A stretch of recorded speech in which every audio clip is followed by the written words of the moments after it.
sikit insya-Allah. InsyaAllah kita mula dengan Ummul Quran Al-Fatihah. A'udzubillahi minasyaitanirrajim. Bismillahirrahmanirrahim. Alhamdulillahi Rabbil Alamin. Ar-Rahmanirrahim. Maliki yawmiddin. Iyyaka na'budu wa iyyaka nasta'in. Ihdinas siratal mustaqim. Siratal ladzina an'amta 'alaihim ghairil maghdubi 'alaihim waladdallin. Amin. A'udzubillahi samil 'alim minasyaitanir rajim. Bismillahirrahmanirrahim. Alhamdulillahi Rabbil Alamin. Wassalatu wassalamu ala asyrafil anbiya'i wal mursalin wa ala alihi wa sahbihi ajma'in. Subhanaka la ilma lana illa ma 'allamtana innaka antal alimul hakim. Wa la hawla wa la quwwata illa billahil aliyyil azim.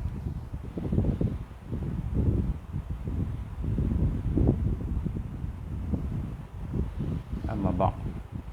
Assalamualaikum warahmatullahi wabarakatuh. Alhamdulillah.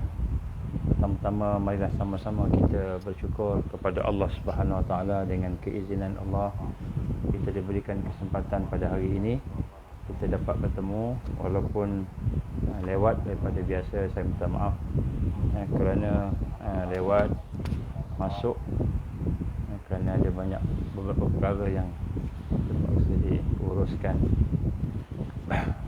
Dan alhamdulillah, mudah-mudahan Allah ampunkan kelemahan-kelemahan kita.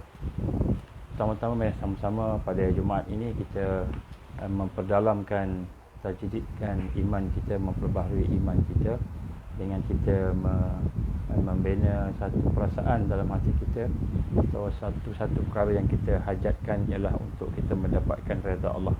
Kita tajdid iman kita, tajdid syahadah kita. Bismillahirrahmanirrahim. Bismillahirrahmanirrahim. Bismillahirrahmanirrahim. Asyhadu an la ilaha illallah wa asyhadu anna Muhammadar Rasulullah. Asyhadu an la ilaha illallah wa asyhadu anna Muhammadar Rasulullah. Asyhadu an la ilaha illallah wa asyhadu anna Muhammadar Rasulullah. Kita meniatkan dalam hati kita doa supaya Allah berikan keampunan pada kita. Ya Allah, ampunilah dosa kami, kelemahan kami, kehinaan kami. Ya Allah, janganlah jadikan kelemahan kami, keaiban kami, kehinaan kami, dan segala perkara yang Kau berkahi yang ada pada kami, penghalang hidayah-Mu pada hari ini. Janganlah jadikan keaiban kami, kelemahan kami, segala apa yang ada pada kami yang lemah, yang kekurangan itu sebagai dosa-dosa kami itu sebagai penghalang taufik. Kita minta ampun kepada Allah. Kita panjangkan selawat dan salam kepada Rasulullah sallallahu alaihi wasallam. Ya Allahumma salli ala sayyidina Muhammad wa ala ali sayyidina Muhammad kama shallaita ala sayyidina Ibrahim wa ala ali sayyidina Ibrahim wa barik ala sayyidina Muhammad wa ala ali sayyidina Muhammad kama barakta ala sayyidina Ibrahim wa ala ali sayyidina Ibrahim fil alamin innaka Hamidum Majid. Alhamdulillah. Jadi insya-Allah tuan-tuan dan puan-puan, pada hari ini mari sama-sama kita membetulkan sunnah kita. Sunnah kita ni hari Jumaat.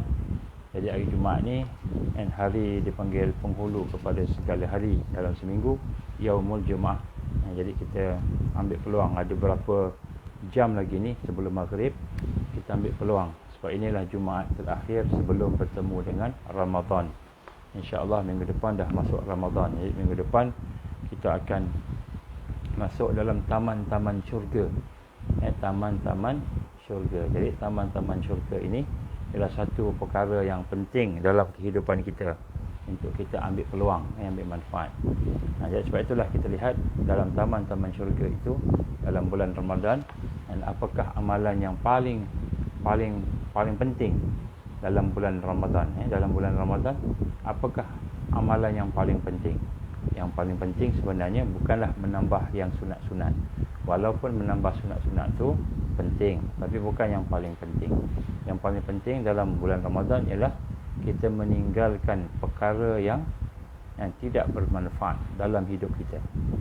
Semua perkara yang tidak bermanfaat dalam hidup kita, kita tinggalkan. Itu sebab itulah yang kita lihat dia punya kurikulum dalam bulan Ramadan yang minggu depan insya-Allah kita akan masuk, insya-Allah, mudah-mudahan Allah bagi izin kita, ialah berpuasa. Dan puasa itu maknanya meninggalkan sesuatu yang kita boleh buat, kita tinggalkan kerana Allah. Kita tak makan, tak minum, tidak melihat perkara-perkara yang diharamkan, meninggalkan benda maksiat, meninggalkan kelemahan. Jadi meninggalkan sesuatu yang diharuskan oleh Allah dalam rangka untuk mendapat redha Allah. Itu adalah latihan puasa. Jadi kita akan berhadapan dengan bulan Ramadan. Pada hari ini, pada tengah hari petang ini, insya-Allah kita akan memetik apa yang ada dalam kitab Al-Fawaid. Kitab Al-Fawaid ini ialah kitab yang ditulis oleh Ibn Qayyim Al-Jauziyah rahimahullah, yang berkenaan dengan menuju kepada kepribadian takwa. Yang kita akan melihat dalam salah satu daripada topik perbincangannya itu, iaitu 10 perkara yang tidak bermanfaat. 10 perkara yang tidak bermanfaat. Jadi 10 perkara yang tidak bermanfaat ini dalam konteks tarbiyah, dalam konteks tarbiyah Islam, ialah perkara yang kita nak kena jauhkan. Kalau kita tidak jauhkan perkara ini, maka kita akan rugi. Terutamanya bila kita nak berdepan dengan bulan Ramadan. Bulan Ramadan minggu depan ni, insya-Allah. So Jumaat ni Jumaat yang terakhir dalam Syaban, kita akan pergi kepada bulan Ramadan, insya-Allah. Jadi untuk kita memasuki bulan Ramadan itu, maka perkara yang penting untuk kita perhatikan ialah kita jangan fikir nak tambah yang sunat-sunat sahaja. Sunat-sunat ni bagus, kan? Tetapi yang penting ialah kita nak membuang benda yang tidak manfaat, benda yang merosakkan. Sebab itu dalam kaedah syarak disebut darul mafsadah, membuang perkara yang merosakkan, muqaddamun, lebih diutamakan daripada jalbun masalih. Kita menambah yang baik-baik. Jadi sebab itulah kita nak cuba tengok pada hari ini, kita ulang kaji, kita tengok 10 perkara yang tidak bermanfaat sama sekali, yang kita kena pastikan kita tidak ada dalam diri kita. Kalau boleh kita catatkan dia punya kekurangan itu. Ada 10 perkara yang tidak akan bermanfaat sama sekali. Ini apa digambarkan oleh Ibn Qayyim Al-Jauziyah rahimahullah dalam kitabnya Al-Fawaid. Dia kata apa? Yang pertama sekali, ilmu yang tidak diamalkan. Yang pertama sekali, benda yang tidak manfaat ialah ilmu. Ada ilmu tapi tidak diamalkan. Tidak diamalkan. Jadi sebenarnya ilmu ni dia merupakan suatu cahaya yang Allah dah bagi pada kita, tetapi untuk kita nak mendapatkan supaya cahaya itu boleh hidup, berkembang dan menjadi hidayah yang hidup, yang berfungsi, cahaya itu hidayah, maka hendaklah kita pastikan bahawa ilmu itu diamalkan. Jadi macam mana nak pastikan ilmu itu diamalkan? Saya ada sebut di dalam kuliah, saya tak ingat kuliah yang keberapa, ada salah satu kuliah tu menyatakan tentang bagaimana kita nak menjadikan ilmu itu ilmu yang boleh diamalkan. Ilmu yang boleh diamalkan. Ada beberapa perkara dalam kuliah-kuliah yang lepas, saya pun tak ingat yang mana satu, dah banyak sangat. Tetapi antaranya ialah kita nak sebut sini, ilmu yang boleh yang ilmu itu akan menjadi satu yang diamalkan apabila kita menerimanya dengan rendah diri. Menerimanya dengan rendah diri. Kita rendahkan diri kita pada Allah. Maknanya walaupun ilmu yang kita dapat tu daripada kawan-kawan, daripada ustaz, daripada mana-mana, walaupun ilmu itu ilmu yang kita kata dah biasa dengar, tapi kita rendah diri, kita nak dengar balik. Sebab tujuan mendengar, mendapatkan ilmu itu bukanlah untuk kita supaya boleh dapat pandai, dapat sijil, tapi yang lebih penting ialah supaya kita boleh amalkan. Jadi kita kena terima sesuatu ilmu dengan rendah diri, tawaduk. Ini prasyarat rendah diri. Dan kemudian pada masa yang sama, kita melihat ilmu-ilmu itu sebagai sesuatu yang sebenarnya peluang kita untuk beribadah kepada Allah Subhanahu Wa Taala. Jadi maknanya bila kita kata peluang, kita kena serius, jiddiyah, manjadda wajada. Siapa yang bersungguh-sungguh dia dapat. Jadi nak sebut kat sini, apa yang kita nak buat ni ialah kita melihat satu-satu yang kita tahu, kita tengok, perhati, kita buat tak buat. Jadi sebab itulah Bila kita berbincang macam ni contohnya, bukanlah kita bincang, kita fikir ilmu tu apa dia ilmu tu, apa hujah dia ataupun sebagainya. Tapi yang penting macam mana nak amal, macam mana nak buat ni. Bila kita sebut kita kena bertakwa, macam mana nak bertakwa, itu lebih penting. Itu ilmu yang diamalkan. Kemudian pada masa yang sama, kita sebut situ rendah diri, dan kemudian kita minta kepada Allah taufik, dan kemudian kita sentiasa kita kata memperbanyakkan selawat juga boleh menjadikan ilmu itu mudah untuk diamalkan. Kita mendekati orang yang soleh-soleh bersama dengan sahabat-sahabat yang baik-baik, jadi sama-sama beramal secara jamaah. Jadi ada banyak. Jadi yang pertama sekali, basically-nya ialah segala ilmu yang tidak diamalkan, dia tidak bermanfaat. Kita ada sejuta ilmu, tapi yang diamalkan hanyalah 1-2 je. Jadi itu maknanya tidak bermanfaat tu banyak. Jadi ilmu yang tidak diamalkan itu adalah sesuatu yang tidak bermanfaat. Yang kedua, perkara yang tidak bermanfaat ialah amal. Bila kita dah beramal pula, amal tidak ikhlas, pun tak bermanfaat juga. Amal yang tidak ikhlas. Ini kita buat ulang kaji, review. Macam mana yang dikatakan ikhlas? Kita dah bincang dah dalam kuliah-kuliah yang lepas. Jadi amal yang tidak ikhlas ini adalah amal yang tidak bermanfaat. Kenapa tidak bermanfaat? Sebab dia tidak mendekatkan diri dengan Allah. Jadi amal yang ikhlas baru dia mendekat diri dengan Allah. Amal yang ikhlas baru mendapat ganjaran daripada Allah. Allah terima, baru Allah terima. Jadi yang pertama tadi ada ilmu, tidak amal, maknanya tak manfaat. Yang kedua, ada amal tetapi tidak ikhlas. Tidak ikhlas. Jadi kita kena cek lah niat kita, matlamat kita. Kalau tidak, dia tidak akan jadi manfaat. Jadi dalam bulan Ramadan ni kita kena tengok ni, amalan kita ikhlas tak amalan. Kalau ikhlas, apa tanda ikhlas? Tanda ikhlas, kita buat benar-benar, bukan nak hajatkan orang cerita kita, orang cakap kita, orang nilai kita, tapi kita hanya berhajatkan kepada nilaian Allah saja. Allah redha kita. Kemudian yang ketiga ialah harta. Dan harta kita, segala harta kita yang tidak dipersembahkan untuk akhirat. Jadi harta untuk dunia je. Kita belanja sesuatu untuk dunia. Jadi harta kita tu bila digunakan untuk dunia sahaja, semata-mata untuk dunia sahaja, maknanya untuk kepentingan dunia, untuk kepentingan nafsu kita, maka dia tidak ada manfaat. Jadi yang ketiga, apa yang kita ada. Yang pertama ilmu yang tidak amal. Yang kedua, amal tidak ikhlas. Yang ketiga, harta, apa yang ada pada kita juga yang tidak dapat sampai ke akhirat. Tidak sampai pada akhirat. Macam mana nak sampai pada akhirat ni? Sampai pada akhirat ni tentulah dia mesti sesuatu yang ikhlas kerana Allah. Sesuatu yang ibadah kepada Allah, ibadah. Jadi dalam ibadah ini maknanya harta kita gunakan untuk supaya mendekatkan lagi diri kita, keluarga kita, masyarakat kepada Allah, kepada Islam. Kita infak, kita sedekah, kita zakat, bayar zakat dan sebagainya. Jadi itu harta, dan itu dah sudut harta duit, ringgit. Harta lain contohnya akal kita manfaatkan untuk akhirat. Kita berfikir untuk membantu menyelesaikan masalah Islam. Kita bagi tenaga kita, volunteer. Cakap sekarang ni kita dalam fasa nak membina kekuatan, insya-Allah. Jadi kita nak volunteer. Siapa-siapa yang ada kemampuan berfikir, kemampuan pertanian, kita nak kumpulkan, insya-Allah kita akan buat keputusan itu sama-sama. Jadi harta yang ada yang kita tidak persembahkan untuk akhirat, dia tidak bermanfaat. Itu pendeknya.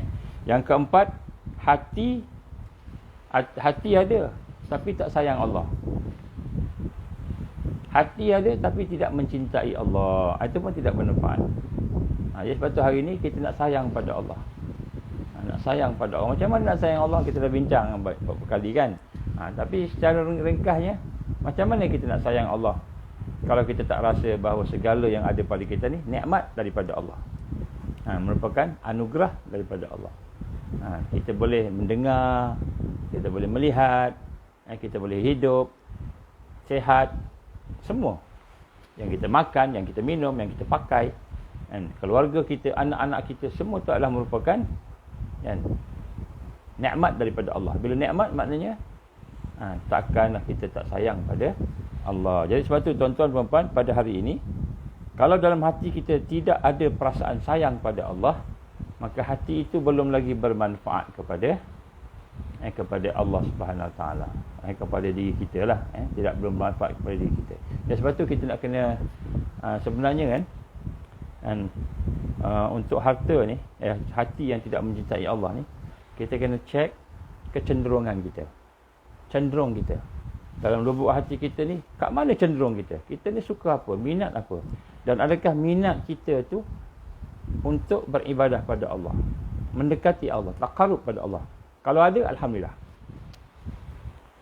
Jadi kita akan dapati ada ibadah, ada amalan yang kerana Allah, kerana sayang pada Allah. Ada amalan yang tidak kerana Allah, kerana nafsu. Maka kita kena buang perlahan-perlahan nafsu tu. Jadi kita, apakah perkara yang dicintai oleh manusia hari ini? Contohnya ialah dunia. Dunia ni, apa yang ada dekat dunia ni, harta kita lah, anak kita lah, keluarga kita lah, semua tu. Kalau kita sayang lebih daripada Allah, maka kita akan binasa. Jadi sebab tu kita kena tengok balik. Cinta hati yang tidak mencintai Allah, insya-Allah. Kita akan buat tajuk ni khusus nanti, insya-Allah. Yang kelima, badan, tubuh badan, fizikal yang tidak taat. Badan yang tidak taat dan tidak beribadah, mengabdikan diri kepada Allah. Ada badan tapi guna untuk maksiat.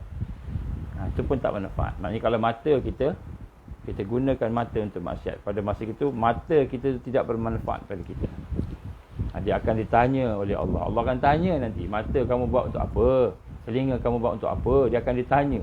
Ramai akan kena tanya ni. Tangan, mata, lidah kita dan sebagainya. Jadi tubuh badan yang tidak taat dan tidak mengabdikan diri kepadanya. Jadi maknanya bulan Ramadan nanti, kita nak pastikan bahawa seluruh yang kita lakukan dalam hidup kita mesti ibadah. Pergi kerja ibadah, masak ibadah, bergaul dengan keluarga ibadah, nak rasa ibadah. Nak rasa satu ibadah. Apa maksud ibadah? Maksud ibadah ni, senang aja ibadah ni. Jadi banyak syarat, tapi syarat dua yang paling besar, kita buat sesuatu tu kerana Allah. Kerana Allah perintah.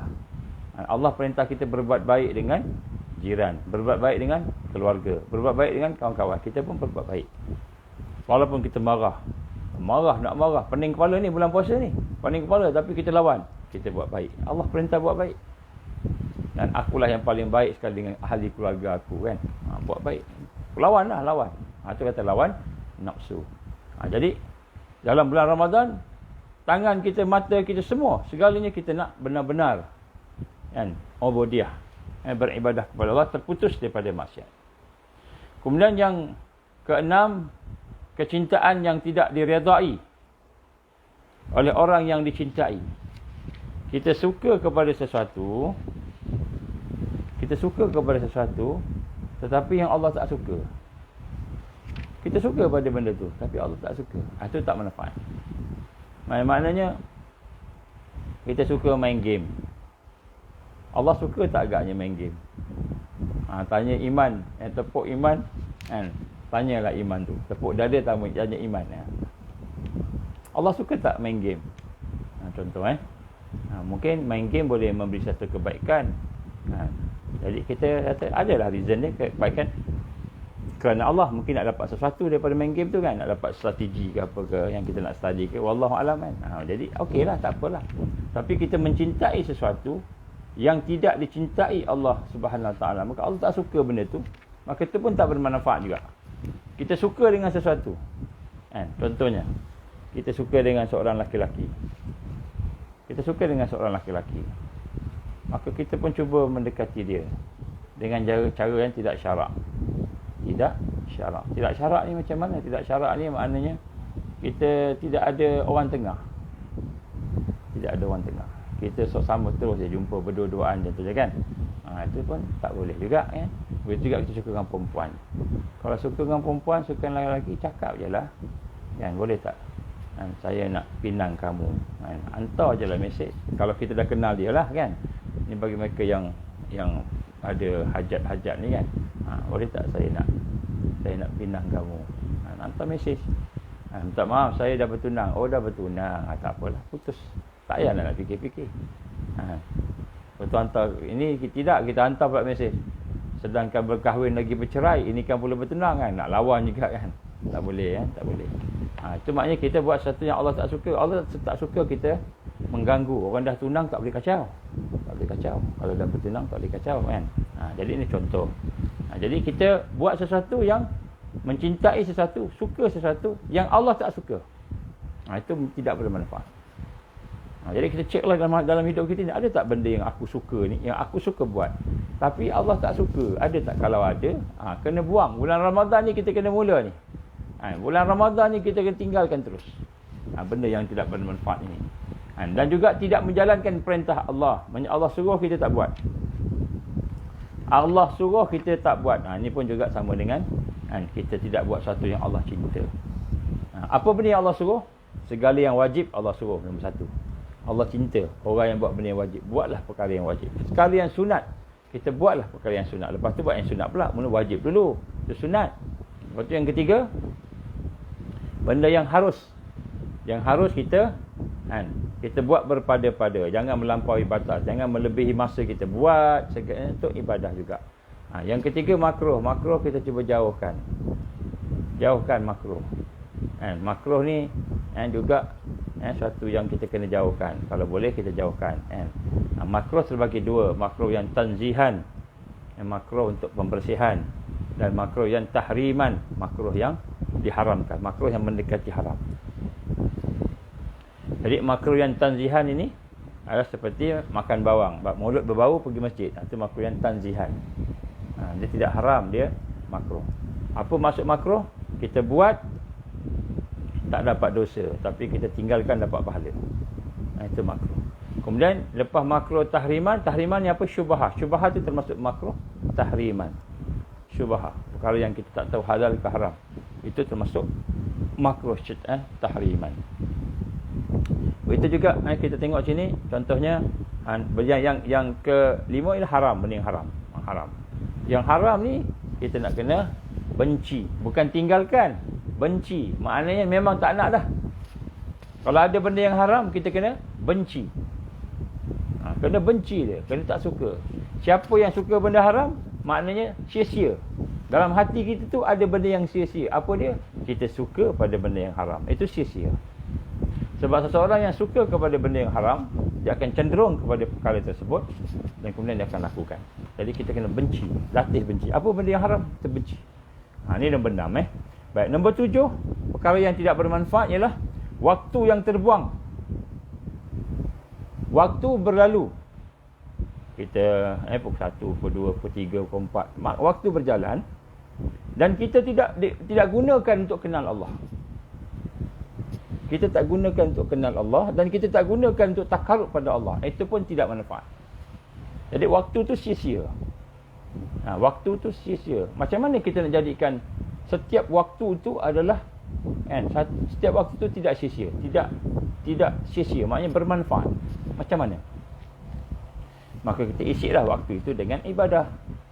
Macam mana isi ibadah? Takkan nak sembahyang sepanjang masa, takkan nak baca Quran sepanjang masa kan. Itu ibadah yang khusus. Ibadah ni maknanya segala yang kita lakukan yang terikat dengan Allah, terikat dengan ikhlasnya, matlamat tadi, terikat dengan syarak, tidak melanggar batas syarak dan sebagainya. Itu maksudnya ibadah. Bila ibadah maknanya kita mendekati Allah. Ibadah ni tujuan nak mendekati Allah. Jadi sebab tu kalau ada waktu yang berlalu tanpa kita berfikir mengenal Allah dan tanpa kita mendekati Allah, maka itu waktu tu tidak bermanfaat. Jadi kita tengoklah dalam hidup kita, dalam sehari itu ada berapa jam yang kita tidak bermanfaat.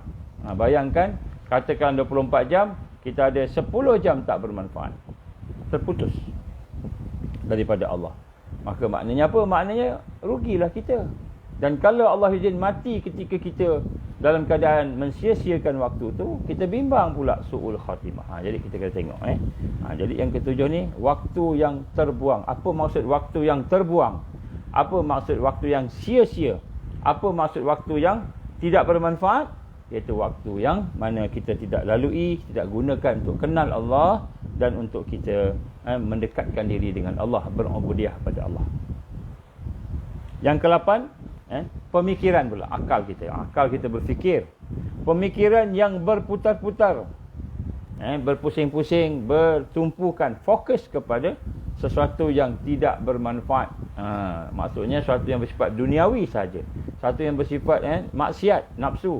Fikiran kita fokus pada benda tu, berangan-angan, kita berangan-angan, kita berfikir macam ini, macam ini. Jadi fikiran yang berfikir, berfokus di sekitar sesuatu yang tidak bermanfaat juga adalah tidak bermanfaat. Jadi ini merupakan satu yang boleh membawa kepada maksiat yang besar. Jadi kita kena jauhkan. Kita kena jauhkan pemikiran yang tidak yang berfikir kepada yang tidak bermanfaat. Yang ke-9, pengabdian. Maknanya ubudiah.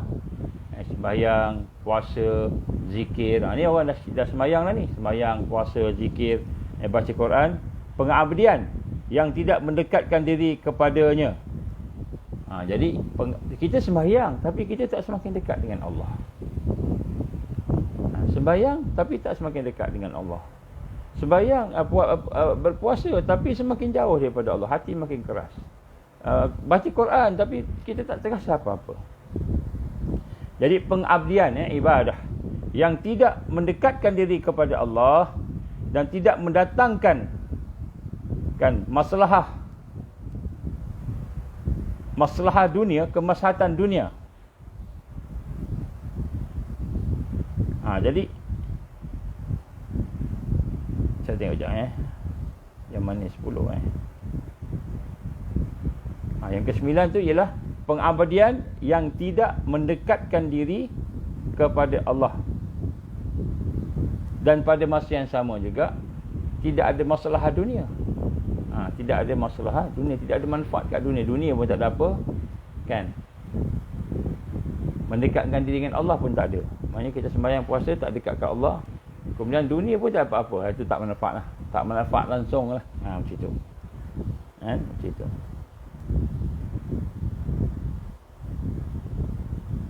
Jadi nak sebut kat sini, yang ke-9 ini ialah bahawa bagaimana ibadah kita. Ibadah yang tidak takarrub pada Allah pun, ibadah itu dan tidak mendapat masalah dunia, dan ibadah itu adalah merupakan tidak bermanfaat juga. Digambarkan oleh Ibn Qayyim al-Jauziyah rahimahullah. Kemudian yang ke-10, rasa takut dan harapan. Al-khawf dan ar-raja, takut dan berharap yang ditujukan kepada manusia, kepada manusia, satu yang ditujukan kepada manusia. Dan juga berserah diri, nasib je, dia berserah diri sehingga kan dia tidak, maknanya dia hanya serah saja pada Allah. Dia tidak ada dia serah saja, dia jabariyah ni, serah saja sehingga dirinya itu tidak dapat memiliki kekuatan, tak ada kekuatan. Jadi maknanya dia berserah diri kepada Allah macam itu je, tanpa usaha. Allah suruh kita usaha, Allah suruh serah diri kepada dia, hatinya, tawakalnya, rasa hatinya, tapi usaha kena usaha. Tapi dia ni pergantungan dia, dia punya harapan dia, rasa takut dia kepada selain daripada Allah. Dia tidak berharap pada Allah. Ini adalah benda yang manfaat. Jadi segala yang kita letakkan persandaran kita kepada selain daripada Allah, selain daripada kepada Allah SWT tadi, maka itulah perkara yang tidak bermanfaat. Baik, kemudian kerugian yang paling besar. Kerugian yang paling besar di antara 10 perkara yang disebut tadi itu adalah yang pertama sekali, kerugian hati. Ruginya sesuatu yang berkaitan dengan hati, dan juga kerugian waktu. Jadi kerugian hati itu maksudnya apa? Kerugian hati itu terjadi kerana lebih mengutamakan dunia. Rugi hati kerana lebih mengutamakan dunia daripada akhirat. Jadi hati ni akan rugi bila kita hanya melihat dunia saja, tidak melihat akhirat. Jadi sebab tu sekarang ni tuan-tuan, puan-puan Allah, amalan kita, fikiran kita, gaya hidup kita, semua tu dia hanya akan menjadi sesuatu yang bermanfaat sekiranya dia membawa kepada kesempurnaan hidup di akhirat. Maknanya kita sekarang ni akan fikir projek akhirat. Jangan fikir projek dunia, projek akhirat. Fikir projek akhirat. Apa nak buat ni, apa manfaat akhirat saya? Apa manfaat akhirat saya?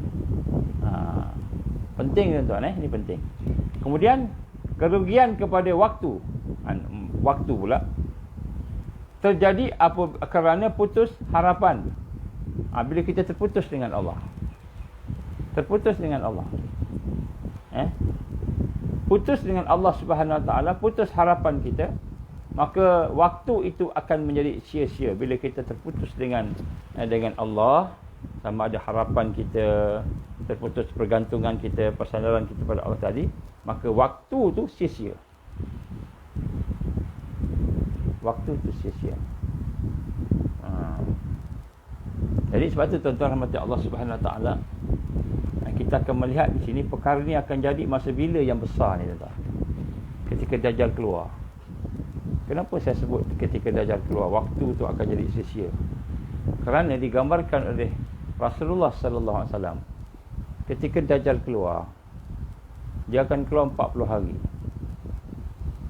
Hari pertama panjangnya macam setahun. Hari kedua panjangnya macam sebulan. Hari ketiga macam seminggu. Hari keempat macam hari-hari biasa. Yang seterusnya macam hari biasa. Baik. Ketika hari panjang macam setahun tu, ulama-ulama dia berbincang. Benda ni akan saya bincang dalam kuliah malam. Malam, kemungkinan tengoklah malam Sabtu malam insya-Allah. Sama ada Sabtu malam saya akan sentuh yang ini, ataupun Sabtu malam saya akan sentuh pasal Ramadan dan perjuangan Taifah. Mungkin saya akan sentuh yang ini jugalah. Baik, jadi ketika setengah pandangan ulama, ini dia kata jumhur mengatakan bahawa satu hari yang pertama Dajjal keluar tu memang panjang. Digambarkan macam setahun. Sampaikan sahabat-sahabat bertanya kepada Nabi, ya Rasulullah, oleh kerana panjang satu hari itu macam setahun, macam mana cara kita nak semayang, nak solat macam mana? Adakah solat 5 waktu aja, ataupun kita solat kan ikut waktu-waktu macam mana? Tak tahu, sahabat tanyalah. Maka Rasul sallallahu alaihi wasallam pun bersabda, kamu solat mengikut kebiasaan berapa jam kamu solat. Berapa lama? Contoh, daripada subuh, katalah subuh pukul 6, pukul 7 habis. 7, 8, 9, 10, 11, 12, 1, 6 jam. Katalah 1,5, 6 jam setengah. 6 jam setengah. So bila 6 jam setengah, apabila dia dia semayang subuh tu 6 jam setengah, lebih kuranglah waktu 6 jam setengah ni, lebih kurang kita pun semayang zuhur. Daripada pukul 1:30 masuk, katalah waktu 1:30, 2:30, 3:30, 4:30, 3 jam waktu asar. 3 jam waktu asar. 3 jam lepas zuhur semayang waktu asar pula. 3 jam. Lama 3 jam. Macam mana lama 3 jam? Kena agak-agak lah. Kata Nabi, kena agak-agak. Maknanya satu hari tu kita bagikanlah. Maknanya ada 365 hari kurang lebih. Kita bagikanlah. Satu hari tu ada berapa banyak solat. Dia siang. Tapi maknanya siang. Tapi kita kena sembahyang macam mana, waktu yang agak-agak berapa ni. Ini kata Rasulullah sallallahu alaihi wasallam. Nanti saya akan bincang detail kita akan bincang nanti pada Sabtu malam, besok malam lah insya-Allah. Jadi maknanya ketika waktu panjang, siang panjang tu, pada masa itu juga Dajjal dalam keadaan berpusing, mengelilingi dunia. Dajjal mengelilingi dunia, maknanya kita akan bertembung dengan dia. Jadi pada masa itu, dengan keadaan takutnya, orang beriman dalam keadaan bimbangnya, dalam keadaan tersepitnya, dalam keadaan duduk kat rumah tak keluar, Dajjal keluar, jangan keluar rumah, kan? Kecuali ada panggilan. Panggilan berjuang, itu lain, kita dapat isyarat panggilan berjuang, itu lain. Jadi Dajjal datang tempat kita, jangan jumpa Dajjal. Jangan jumpa Dajjal. Kita tak kuat nak jumpa Dajjal. Kecuali kita terserempak lainlah, ya. Baik, jadi ketika itu banyak masa disia-siakan. Banyak masa disia-siakan. Setengah-setengah ulama menggambarkan waktu Dajjal keluar tu, jadi waktu tu dikatakan panjang sebab banyak perkara sia-sia berlaku. Setengah kata banyak perkara sia-sia berlaku. Jadi sebab tu kata panjang, benda yang sia-sia, yang Allah tak kira. Ada setengah-setengah pandangan. Pandangan Said Hawa lain. Adalah pandangan-pandangan. Nanti saya akan cerita sikitlah. InsyaAllah jika diberikan keizinan Allah. Baik, jadi sebab tu nak sebut kat sini, kerugian pada waktu ini ialah kerugian apabila kita terputus dengan Allah. Atau waktu yang terputus dengan Allah tu rugi. Sebab tu seorang yang mengenal Allah, seorang yang awliya Allah ni, mengenal Allah, seorang yang dekat dengan Allah ni, apakah yang ditakuti yang ataupun maksiat yang ada, apakah taubat dia? Taubat dia macam mana taubat dia? Taubat dia bukan buat dosa, dia tak buat dosa dah. Mungkin mata dia tak tengok yang haram dah, telinga tak tengok yang haram dah, lidah tak cakap yang haram dah. Tidak ada dosa apa? Fizikal dah tak ada, dosa hati dah tak ada. Dosa apa? Dosa lalai. Lalai, terputus, terlupa Allah, terlupa. Tengok ni terlupa, tengok tu terlupa. Lalai. Jadi dosa orang yang dah kenal Allah ni, yang salikin, bukan yang salikin, yang ma'rifat, orang yang telah arifin, orang yang telah mengenal Allah ini, dosa dia ialah dia lalai. Dia lalai. Jadi sebab itulah apabila waktu itu terputus daripada Allah, ataupun pada waktu itu kita berputus asa, berputus harap daripada Allah, maka itulah rugi, waktu yang tidak bermanfaat. Maka sebab itulah kita kena latih diri kita supaya setiap waktu tu ada ibadahnya, ada kita kata zikirnya. Sampai tidur pun, kita tidur tu kita baca doa, minta, ya Allah jadikan tidur aku ni ibadah. Tidur supaya boleh bangun malam, tidur supaya boleh beribadah pada Allah juga. Baik, supaya ada kerehatan. Jadi kerugian ini akan bersatu. Maknanya kerugian hati dan kerugian waktu akan bersatu kerana hawa nafsu. Jadi dua-dua ni akan datang kerugian bila hawa nafsu dan putus harapan itu bergabung. Dan akan menjadi baik sekiranya dia boleh mengawal hawa nafsu dia. Jadi sebab itulah bulan Ramadan ni ialah sebenarnya bulan untuk nak mengawal hawa nafsu kita. Ataupun dipanggil habsun nafs. Nak memenjarakan hawa nafsu. Nak memenjarakan hawa nafsu kita. Itu sebenarnya habsun nafs. Jadi bulan Ramadan ini ialah bulan nak jaga hawa nafsu kita. Sebab syaitan dah tak ada. Jadi maksiat yang ada pada kita ni, maksiat yang ada pada kita, dosa semua-semua tu, benda tak manfaat tu lahir daripada nafsu kita. Nafsu kita semata-mata. Sebab tu kita kurangkan makan, kurangkan tidur, kurangkan berlalai-lalai, bermewah-mewah, berehat-rehat, kena kurangkan. Jadi bulan Ramadan sebenarnya bulan nak jaga nafsu kita, nak lawan nafsu kita ni, nak kontrol. Maka dia sebut sini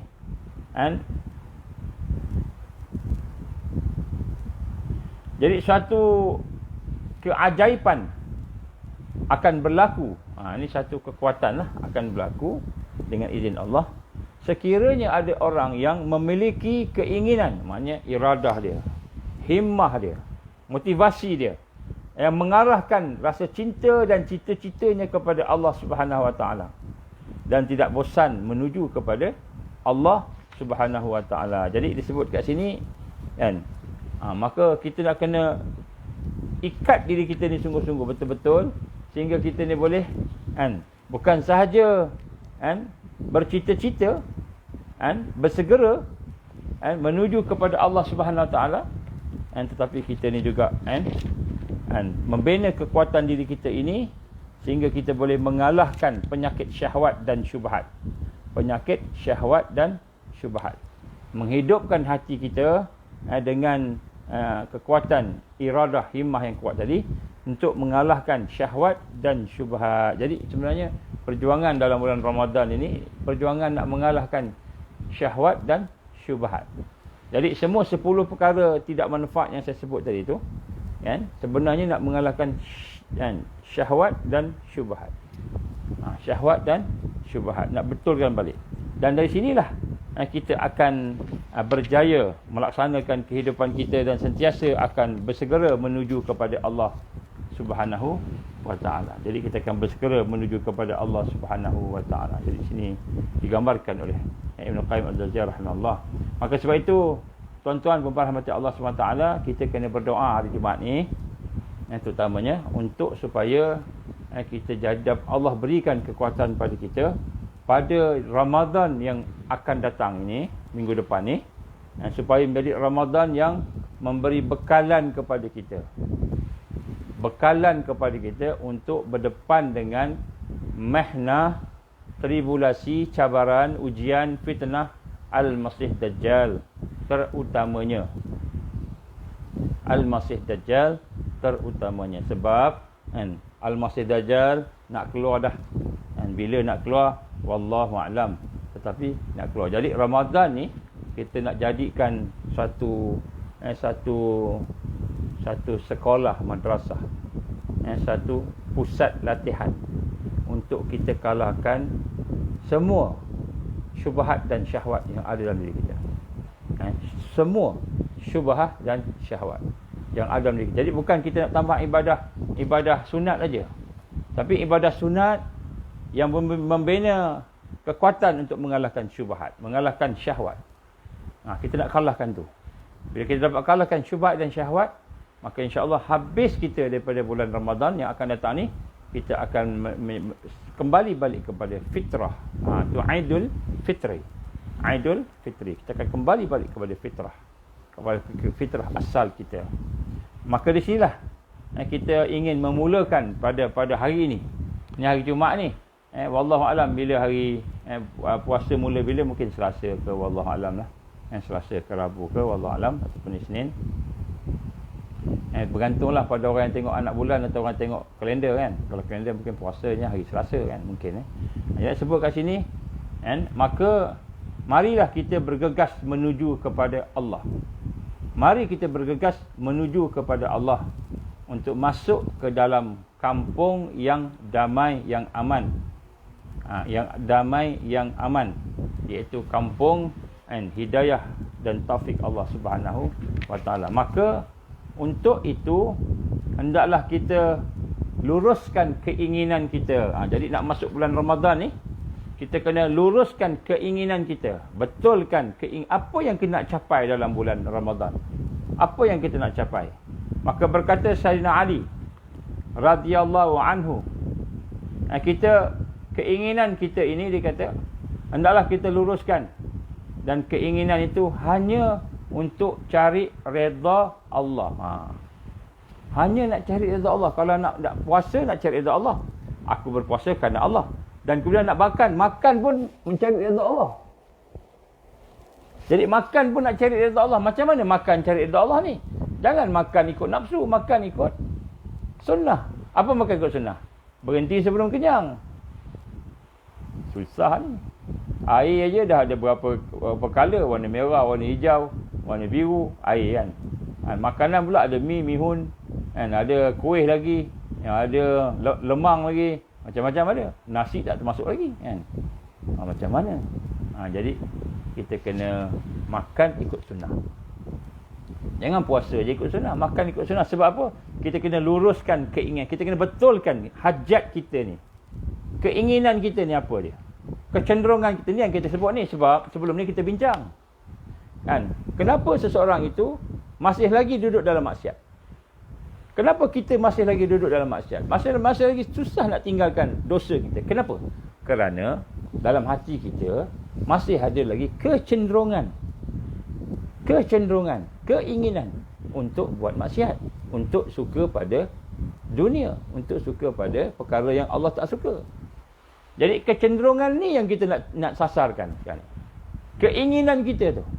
Jadi bila masuk dalam bulan Ramadan, kita tengok apa yang ada dalam hati kecil kita ni.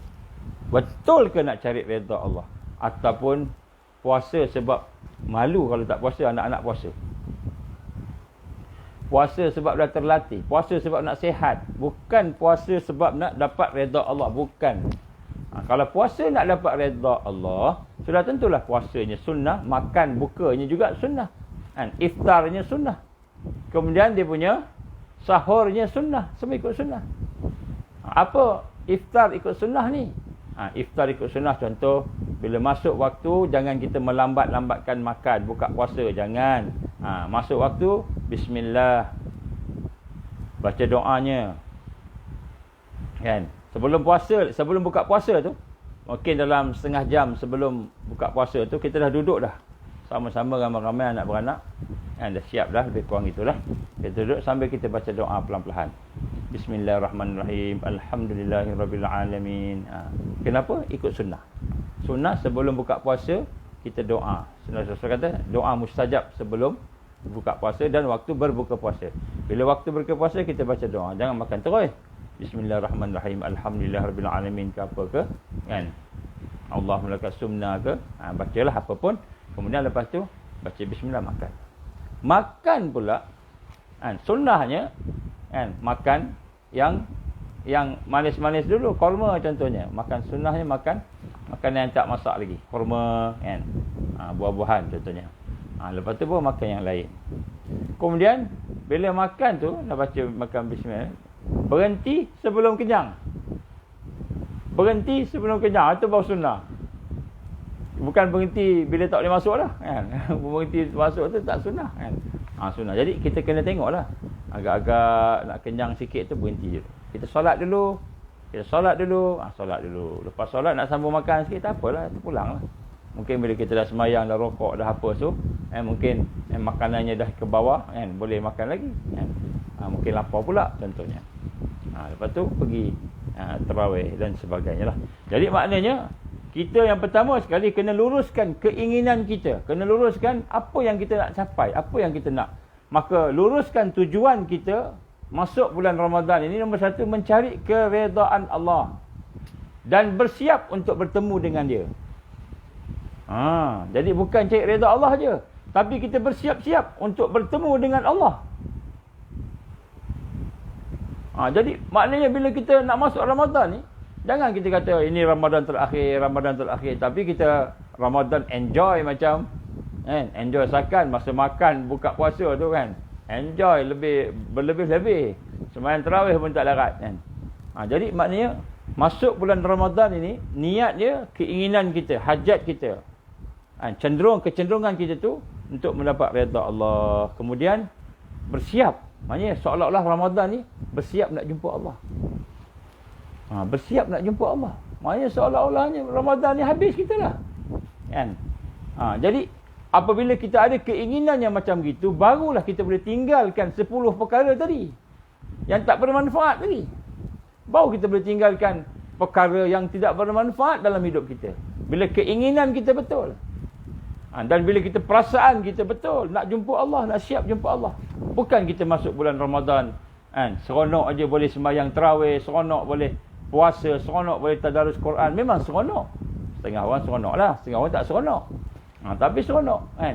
Bila kata seronok, kita bukan seronok ibadah sahaja. Kita sebenarnya sedang luruskan tujuan kita, cenderung hati kita ni, lintasan hati kita ni, lubuk hati kita ni, apa yang ada hati kita, kecenderungan kepada Allah, nak dapat redha Allah. Tapi yang lebih penting, hari tu kita buat semua tu sebab kita nak mempersiapkan diri kita nak jumpa Allah. Jadi kalau kita dapat masuk Ramadan yang pertama, katakanlah Ramadan pertama habis. Kita kata, ya Allah, aku nak puasa besok. Katakan nak puasa besok, niat puasa besok. Nak puasa besok hari kedua tu, kita rasa, ya Allah, mungkinkah hari esok hari terakhir aku? Mungkinkah hari esok ni hari terakhir? Jadi malam tu niat. Malam tu baru niat nak puasa. Sebab apa? Kalaulah Allah izin akhir, mudah-mudahan dapat pahala puasa tu. Jadi maknanya tiap hari bila kita pagi-pagi kita sembahyang, kita baca Quran, kita rasa itulah persiapan kita nak jumpa Allah petang nanti. Petang nanti ni nak jumpa Allah. Bila petang nak sembahyang tarawih tu, Allahu Akbar, kita sembahyang. Imam baca sedap. Sekarang tak tahulah boleh sembahyang macam biasa ke sebagainya kan. Setengah tempat mungkin boleh. Setengah tempat mungkin tak boleh kan. Imam baca dengan taranum yang sedap sebagainya, kita pun baca, kita pun dengar. Macam mana kita nak sembahyang dengan elok kalau perut kita kenyang sangat? Sebab tu berhenti sebelum kenyang, kata Nabi. Berhenti sebelum kenyang. Jadi kita makan lebih kurang aja, pergi sembahyang. Jadi bila sembahyang tu kita rasa inilah sembahyang aku. Besok aku nak jumpa Allah. Besok nak jumpa Allah. Besok nak jumpa Allah. Jadi balik tu habis sembahyang semua, dah sembahyang betul-betul, tidur bangun pula, Allah izin hidup pula besok. Alhamdulillahillazi ahyana ba'da ma amatana wa ilaihi nusyur. Ya Allah, aku bersyukur pada Engkau, ya Allah, segala puji pada Engkau menghidupkan aku setelah aku mati. Pagi tu sembahyang, pagi tu baca Quran, latihan, siap jumpa Allah. Maknanya mungkin tengah hari ni aku mati. Sampai tengah hari hidup, mungkin malam mati. Jadi maknanya kita latih bulan Ramadan ni bukan hanya nak luruskan kita punya hati kita, matlamat kita, tapi kita nak latih kita nak bersiap nak jumpa Allah. Jadi ibadah kita tu dalam rangka nak jumpa Allah. Jadi kita jagalah ibadah kita tu supaya ibadah kita tu tidak lalai. Tidak ada lara, tidak ada melanggari batasan-batasan ibadah. Maka kata Sayyidina Ali radhiyallahu anhu, mereka orang yang beriman tu meluruskan tujuan hati dia untuk cari redha Allah dan bersiap untuk bertemu dengan Allah. Dia bersiap nak bertemu Allah juga, bukan sekadar cari redha Allah, nak bertemu Allah dalam setiap ibadah dia. Maka dia akan merasa sedih. Maka dia akan merasa sedih sekiranya hidupnya tidak dapat redha Allah. Jadi dia rasa sedih. Dia bukan aku nak dapat redha Allah lah, nak puasa kerana Allah, tapi hati dia sedih kalau Allah tak terima puasa dia, Allah tak terima solat dia, Allah tak terima Quran dia, zikir dia. Maknanya masuk dalam 10 yang tidak bermanfaat tadi, 10 perkara yang tidak bermanfaat tadi. Dia sembahyang tak ikhlas, Allah tak terima. Maka kata Sayyidina Ali kata apa? Dia kata maka dia bersedih jika hidupnya tidak mendapat redha Allah. Maka dia pun berusaha sentiasa mendekatkan diri dengan Allah Subhanahu wa taala. Jadi singkatnya, tanda-tanda bahawa kita punya hati itu lurus, keinginan kita lurus adalah tidak ada keinginan baik waktu pagi ataupun waktu petang melainkan untuk mendekati Allah. Jadi kita nak tengok sini, bila masuk bulan Ramadan, persiapan hati nak masuk bulan Ramadan ni, terutama di akhir zaman ini. Bila kita masuk dalam bulan Ramadan ni, pendek ceritanya, tidak ada waktu dalam waktu pagi ke petang ke, malam ke, siang ke, malahan sentiasa dalam hati kita itu, kita bersiap, kita berhajat, kita menginginkan untuk menuju kepada Allah Subhanahu wa taala. Jadi kita lihat di sini bagaimana keadaan orang-orang yang hidup dengan keadaan bermanfaat, bagaimana digambarkan tadi, maka dia akan menjadi ahlul dunia. Dunia dia berusaha dan dia akan jadi ahlul akhirah. Akhirah dia sedang menuju kepada akhirat. Inilah latihan. Jadi kita di Jumaat yang terakhir dalam bulan Syaban ni, kita nak kena rasalah dalam bulan Syaban ni bagaimana kita nak kena betulkan. Kita hanya ada beberapa hari sebelum masuk bulan Ramadan. Kita kena betulkan niat kita. Jadi sebab tu kita kena betulkan niat kita, dan kemudian kita kena lihat balik 10 perkara yang saya sebut tadi, adakah dia benda yang tidak bermanfaat, ada tak dalam hidup kita. Kalau ada 10 ni, kita cuba jauhkan. Dalam bulan Ramadan ni kita latih satu. Bila kita latih satu, itu mudah-mudahan Allah SWT akan membina kekuatan kita. Kita tak tahu tuan-tuan perempuan mata Allah, adakah Ramadan ini adalah Ramadan yang akan mengakibatkan dukhan berlaku. Wallahu alam, kita tak tahu. Sebab ada di kalangan mereka yang mengkaji kata mungkin juga dukhan. Kalau dukhan berlaku 15 Ramadan, pertengahan Ramadan. Kemungkinan kalau tahun ni lah, kalau tahun depan wallahu alam, tak ada orang tahu. Tapi kalau berlaku tahun ni, maka kita berhadapanlah dengan ad-dukhan. Ad-dukhan ni apa tuan-tuan? Ad-dukhan ni kan, iaitu asap tebal, asap yang pedih, radiation mungkin, wallahu alam, yang mungkin datang dengan sebab meteor jatuh, mungkin datang dengan sebab perang pun dah banyak, macam tanda dah banyak perang ni kan. Kapal Iran kena tembak dengan Israel, kena tembak dengan saya, terbakar kapal Iran baru ni semalam kemarin kan. Kemudian kita tengok berlaku juga pertembungannya semakin tegang antara China dengan sekutu dia, dengan Amerika sekutu dia kan. Jadi kita melihat peperangan ni tidak mustahil berlaku. Jadi peperangan pun mungkin berlaku di kawasan kita, ad-dukhan pun, meteor pun mungkin berlaku, gempa bumi pun mungkin berlaku. Kemudian ada pula orang cakap Malaysia ni dah masuk dalam lingkaran api pun mungkin berlaku. Maknanya kita termasuk dalam lingkaran gunung berapi akan meletup pun mungkin berlaku. Wallahualam, kita tak tahu, tu semua Allah punya kuasa. Tapi orang-orang yang mengkaji sebagainya cakap macam-macam lah dia punya kajian-kajian tu. Jadi kita yang penting kita mempersiapkan diri kita. Nak datang Ramadan ni, hati kita luruskan hati kita. Apa yang kita nak capai dalam hidup ni, itulah yang kita nak capai dalam bulan Ramadan. Kita doakan supaya kita dapat masuk dalam bulan Ramadan. Dan supaya Allah SWT memberikan kita kekuatan dan bekalan. Mudah-mudahan kita ada bekalan untuk berhadapan dengan Al-Masih Dajjal. Kalau Masih Dajjal keluar tahun depan, macam mana Al-Masih Dajjal keluar tahun depan? Maka Ramadan ni kita nak jadikan sebagai satu kita punya bulan latihan dan perjuangan. InsyaAllah hari Sabtu malam saya akan sambung lagi bersangkut dengan Ramadan dan perjuangan Taifah Mansurah, tajuk tu Sabtu malam. Malam ni tak dapat, malam ni saya ada meeting, saya tak boleh nak buat sesi FB.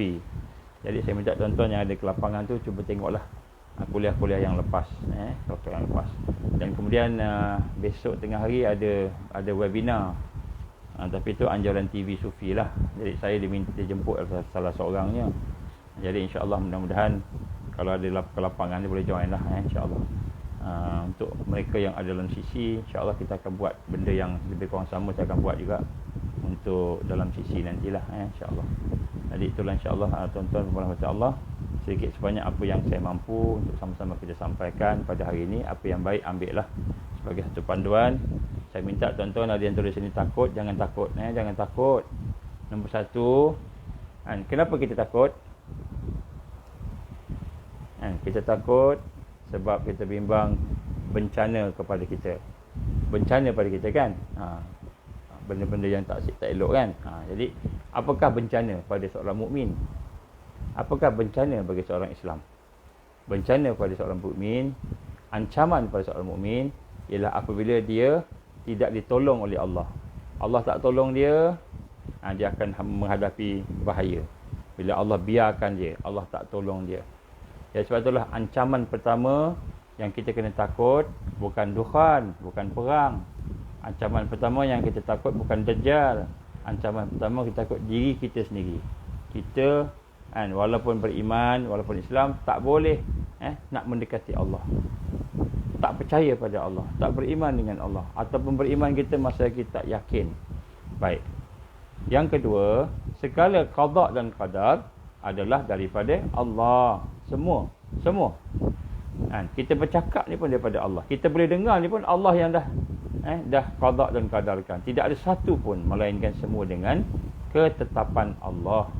Maka kita yang beriman kena redha. Macam Dajjal kan? Dajjal ni kita takut macam mana pun, dia datang juga. Kita bersedia, kita tak bersedia, dia datang juga. Kenapa dia datang? Sebab memang Allah dah tetapkan dia datang melalui hadis-hadis Rasulullah sallallahu alaihi wasallam. Dajjal mesti ada. Cuma sekarang ni yang kita nak, adakah kita nak menghadapi Dajjal itu bersama iman bersama Allah, ataupun kita bersama dengan manusia majoriti nanti. Majoriti akan bersama dengan Dajjal. Jadi adakah kita nak bersama Allah atau bersama dengan manusia yang mengikut Dajjal? Itu kita nak pilih yang mana satu. Jadi insya-Allah kita pilihlah Allah. Bila kita pilih Allah, Allah akan tolong kita. Dan sebab tu kita sentiasa memperbaharui syahadah kita. Memperbaharui syahadah kita. Memperbaharui zikir la ilaha illallah kita. Baca banyak-banyak. Jangan bimbang. Takut tak? Memang takut. Takut tu fitrah. Tapi takut kita kan, dipegang oleh apa? Dipegang oleh qada dan qadar Allah. Malam besok saya bincang. Malam besok saya sebut. Allah muqtadir. Allah al-muqtadir. Muqtadir ni apa? Allah yang maha berkuasa. Allah yang maha mengalahkan. Dia yang berkuasa. Muqtadir, yang menetapkan qada dan qadar.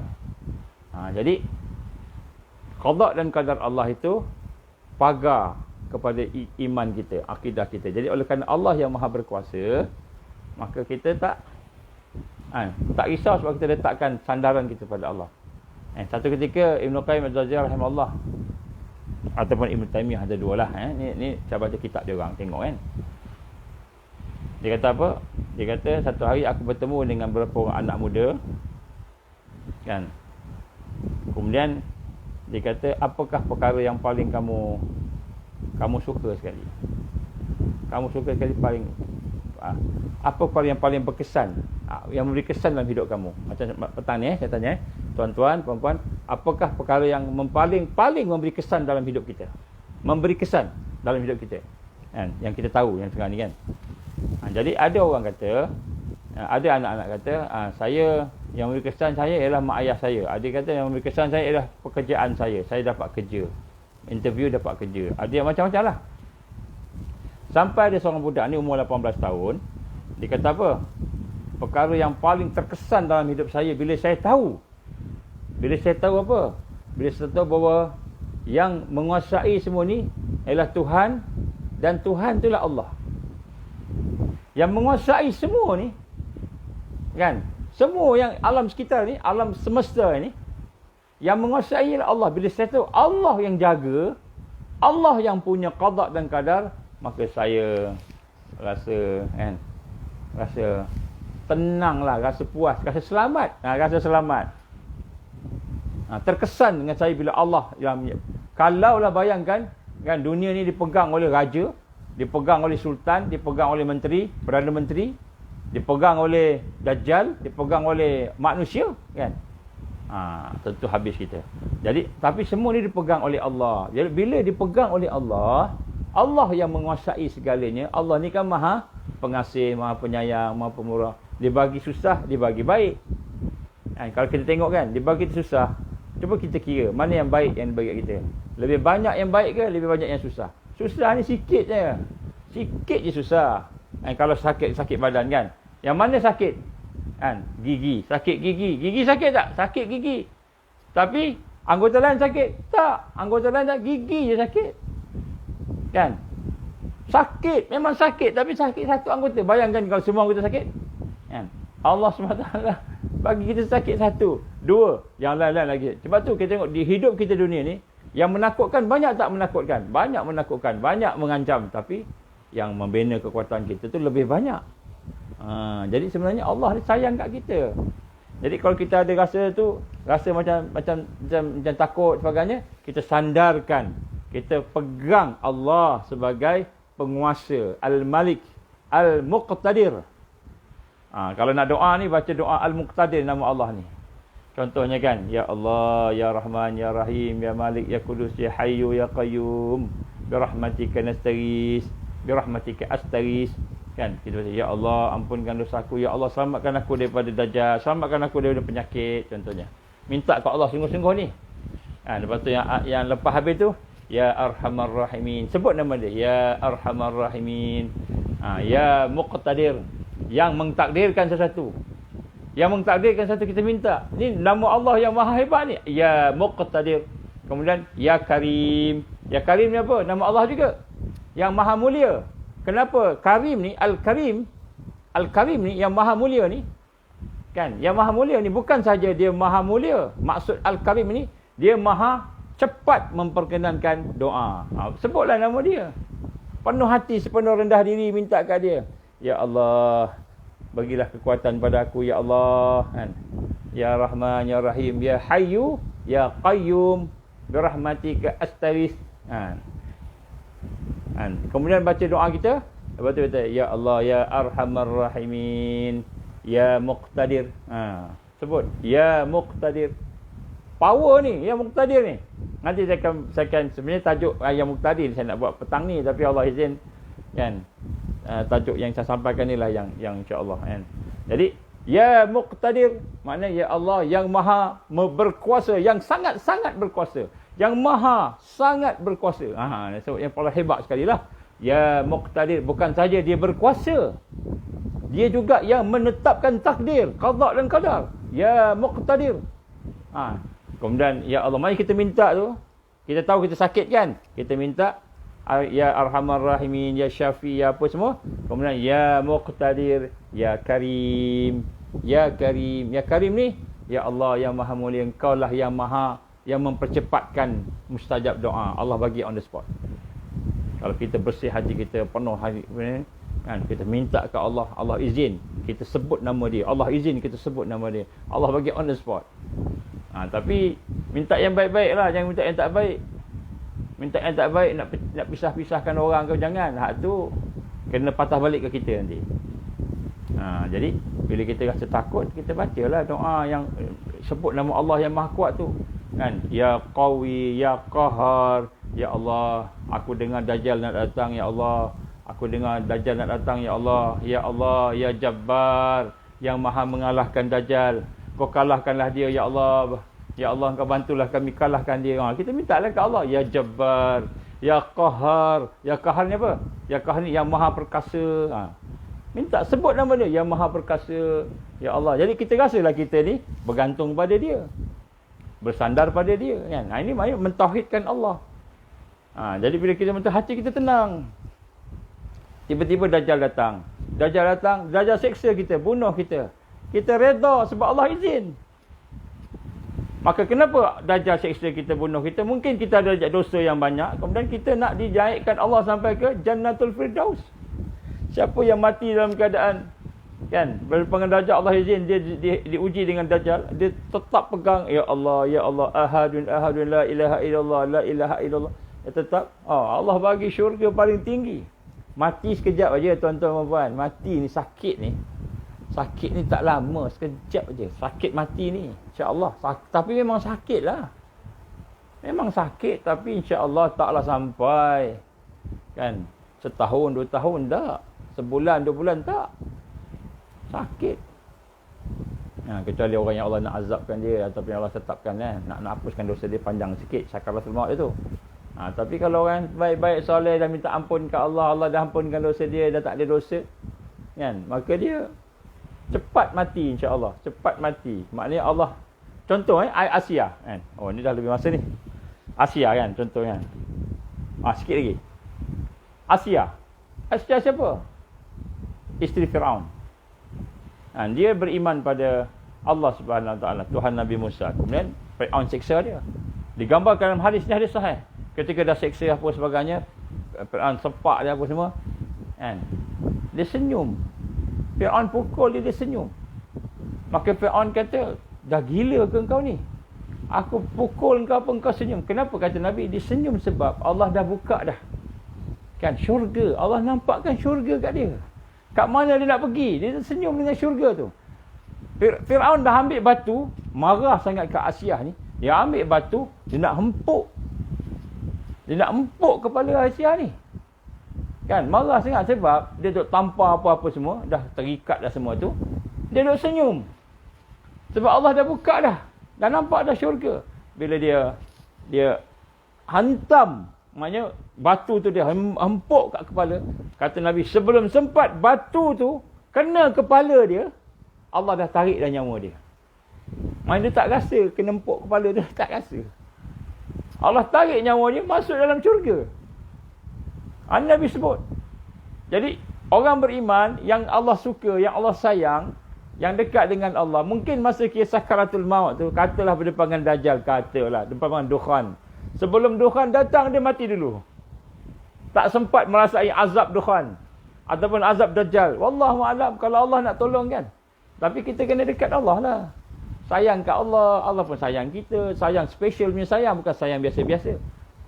Jadi tak payahlah kita takut-takut kan. Kita takut pada Allah murka kita. Kita takut Allah tinggalkan kita. Kita takut kita tak dapat dekat dengan Allah. Kita takut kita tak ikhlas. Kita takut kita tak boleh ibadah dengan khusyuk. Itu yang kita bimbang. Diri kita sendiri ni. Diri kita. Ancaman kita diri kita sendiri. Kita bimbang kalau kita sembahyang Allah tak terima. Kita bimbang kita baca Quran Allah tak terima. Sebab apa? Dalam hati ada riak. Dalam hati ada ujub. Kan? Kita tak ikhlas. Kita tak betul-betul jujur nak mendekati Allah. Itu yang kita bimbang. Itu kita bimbang. Tapi bukan bimbang sebab dukhan. Orang beriman tak bimbang. Kalau Allah izin kena dukhan, kena. Tak boleh lari. Kalau Allah selamatkan dia, selamat. Duduk dalam rumah, orang lain semua habis hancur. Hancur rumah lain sebab kena radiation. Sebab kena gonong bom atom. Bom nuklear. Habis semua. Tapi rumah kita tak kena. Tak sebab apa? Allah sayang kita. Allah selamatkan keluarga kita. Kenapa Allah selamatkan keluarga kita? Kita ikhlas kat dia. Kita minta sungguh-sungguh kat dia. Rendah diri kat dia. Allah selamatkan. Allah selamatkan. Kan? Banyak berlaku. Banyak peristiwa. Depan mata saya pun ada.